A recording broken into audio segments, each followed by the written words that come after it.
లేదు. There is no story. Why a man is justifying for his mistakes? There is no proper.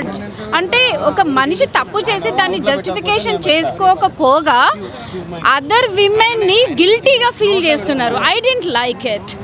I didn't like that way. Yeah. ఉత్తమాగాసేలకు విజ్ఞప్తి, happy Sankranti to all. నా విజ్ఞప్తి అదే, నాకంటే ఎందుకంటే ఏం లేదు. ఎందుకంటే సంక్రాంతి అంటే మనకు సినిమాలు, ఆంధ్రాలో ఉంటే కోడి పందాలు, ఎడ్ల పందాలు, ఆ కథ వేరు ఉంటుంది. మనకి ఇక్కడ సినిమాల పందెం జరుగుతుంది అనమాట. సో సినిమాలను ఎంజాయ్ చేయడమే మెయిన్గా మనకు ఇక్కడ ఉన్న మెయిన్ కాన్సెప్ట్. పందాల్లో ఏ పందెం గెలుస్తుంది, ఏ కోడి గెలుస్తుంది అని పక్కన పెడితే సినిమాకి వచ్చి మనం ఎంటర్టైన్ అయ్యామా, 2.5 గంటలు నవ్వుకున్నామా, పాటల్ని వైబ్ అయ్యామా, క్యారెక్టరైజేషన్స్ ఎంజాయ్ చేసామా, మన హీరోస్ మనకి వింటేజ్ లుక్లో కనిపించారా లేదా, ఇది ఈరోజు సినిమా పరిస్థితి. సో కొత్త కథలు లేవు, కొత్త కథల కోసం వెతక్కండి, దొరకవు. కొత్త కథల్ని పక్కన పెట్టి కొన్న కథల్ని కొత్తగా చూపించారా, మనం ఎంజాయ్ చేసి నవ్వుకున్నాం అనేది సినిమా కింద చూడండి. సో అలా చూసుకుంటే ఖచ్చితంగా మీరు సినిమా వైబ్ అవుతారు, ఎంజాయ్ చేస్తారు. సో అలా నాకు నచ్చిన సినిమా భర్త మహాశైలకు విజ్ఞప్తి. సో రవితేజ గారు వింటేజ్ లుక్ చాలా బాగా అనిపించింది. ఆయన నుంచి ఆ కామెడీ ఎంటర్టైన్మెంట్ ఎక్స్పెక్ట్ చేస్తాం కదా, అది నాకు బాగా వచ్చేసింది, ఎంజాయ్ చేశాను. అండ్ వెన్నెల కిషోర్ గారు, సునీల్ గారు, వాళ్ళిద్దరి మధ్యన, ఎందుకంటే సునీల్ గారి నుంచి కామెడీ మిస్ అవుతున్నా ఉన్నాం. సో ఆ కామెడీ నాకు వచ్చేసింది. సునీల్ గారు కామెడీ చేశారు, వెన్నెల కిషోర్ గారు కామెడీ, వాళ్ళిద్దరి మధ్యన జరిగే సీక్వెన్స్ చాలా బాగుంటుంది. అండ్ చైల్డ్ ఆర్టిస్ట్ రోహన్కి నాకు తెలిసి చాలా మంచి ఫ్యూచర్ ఉంది. కామెడీ ఎంటర్టైన్మెంట్ పీక్స్ అనమాట. ఏ ఎంటర్టైన్మెంట్ లెవెల్లో కూర్చుంటాడో నాకు తెలియదు, కానీ he is very good at entertainment. And Muralidhar Goud గారు, అజయ్ ఘోష్ గారు, సత్య గారు. సో సత్య గారు ఈ మధ్యన ఏం చేసినా కూడా అది కూడా నెక్స్ట్ లెవెల్ పెర్ఫార్మెన్సెస్, ఆయన నుంచి కూడా కామెడీ బాగా వర్కౌట్ అవుతుంది. సో ఆయన కామెడీ బాగుంది. అండ్ ఇద్దరు హీరోయిన్స్ కూడా అందాలు పీక్స్, అలాగే characterisations peaks, action peaks. So heroine characterisations బాగున్నాయి, ఎవరిది ఎక్కువ లేదు, ఎవరిది తక్కువ లేదు.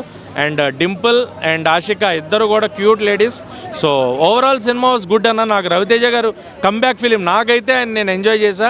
రవితేజ గారిని ఎంటర్టైన్ అయ్యా, ఆయన ఎంటర్టైన్మెంట్ని ఫుల్గా నవ్వుకున్నాను నేను. సో నాకైతే సినిమా నచ్చింది.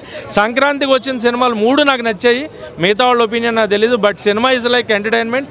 నేను ఎంటర్టైన్ అయ్యా, నేను ఎంజాయ్ చేశా, విఎఫ్ఎక్స్ ఎంజాయ్ చేశా, కామెడీ ఎంజాయ్ చేశా, యాక్షన్ ఎంజాయ్ చేశా. సో అంతకంటే ఏం కావాలి సినిమా అంటే? రండి థియేటర్లో మీరు కూడా సినిమా చూడండి, ఎంటర్టైన్ అవ్వండి. అండ్ వన్స్ అగైన్, కొత్త సినిమాలకి కొత్త కథలు లేవు, ఉన్న కథల్ని కొత్తగా చూపించారా, మనం థియేటర్లో నవ్వుకున్నామా, యాక్షన్ ఎంజాయ్ చేసామా, సాంగ్స్ ఎంజాయ్ చేసామా. So come to theatres and watch భర్త మహాశైలకు విజ్ఞప్తి. A good film to watch in theatre with family. అలాగే మనశంకర్ని బలవంతంగా ఇన్వాల్వ్ చేసి బలవంతంగా కామెడీని ఇరికించడానికి ట్రై చేశారు తప్ప జెన్యూన్గా లేదు. నిన్నటి వరకు సర్ప్రైజ్ అని ఎగిరేరు కదా, ఏందన్న ఆ సర్ప్రైజు? ఆల్రెడీ సినిమా బాగాలేదు, సినిమా పాటలు కూడా సిచ్యువేషన్కి తగ్గట్టు లేదు. ఫస్ట్ సాంగ్ కొంచెం బాగానే వచ్చింది, దాని తర్వాత కూడా పాటలు కరెక్ట్గా పడలేదు. వినడానికి బాగున్నాయి పాటలు, చూడ్డానికి కూడా బాగున్నాయి, కానీ సినిమా చూస్తున్నప్పుడు మాకు సినిమా మీద ఉన్న దృష్టి, అరే సడన్గా పాట ఎందుకు వచ్చిందిరా ఇక్కడ అనిపిస్తుంది. అలా ఆల్రెడీ ఫ్రస్ట్రేట్ అయిపోయిన టైంలో మళ్ళా లాస్ట్లో మీరు సీరియల్ పాటలు పెట్టేసి రవితేజ అన్న ఆడవాళ్ళందరితో అమ్మాయిలందరితో ఎగిరిపిస్తా అంటే అన్న ఏందన్నా అది కామెడీ అన్న? మీకు నాకు కాదన్నా, అది కామెడీ కాదన్నా. మాకు అది ఆల్రెడీ 2 గంటల సినిమా చూసి బాగాలేదని ఫ్రస్ట్రేషన్లో ఉన్న మాకు మీరు సినిమాని ఇంకా గుంజడానికి తప్ప మీకు ఎందుకన్నా ఆ సీరియల్ పాటలు పెట్టేసి ఆ సీన్ నాకు అర్థం కావట్లే. ఓవరాల్ టోటల్ ఫెయిల్యూర్ అంతే సినిమా. నేనైతే 2 ఇస్తాను. ఎందుకు అంటే రవితేజ గారు ఉన్నారు కాబట్టి, హీరోయిన్స్ కూడా మంచిగా కనిపించారు, గ్లామరస్ ఉన్నారు, వాళ్ళ పని వాళ్ళు చేశారు, వాళ్ళ యాక్టింగ్ వాళ్ళు చేశారు. వాళ్ళ కష్టం కోసం 2 ఇస్తా అంతే. టోటల్ ఫెయిల్యూర్ అన్న, టోటల్ అదే చెప్తున్నా. రవితేజ గారి కామిక్ టైమింగ్ని, సత్య గారిని, వెన్నెల కిషోర్ గారిని ఎక్కడా వాడుకోలేదు, కొంచెం ఏం మాత్రం కూడా వాడుకోలేదు అంతే.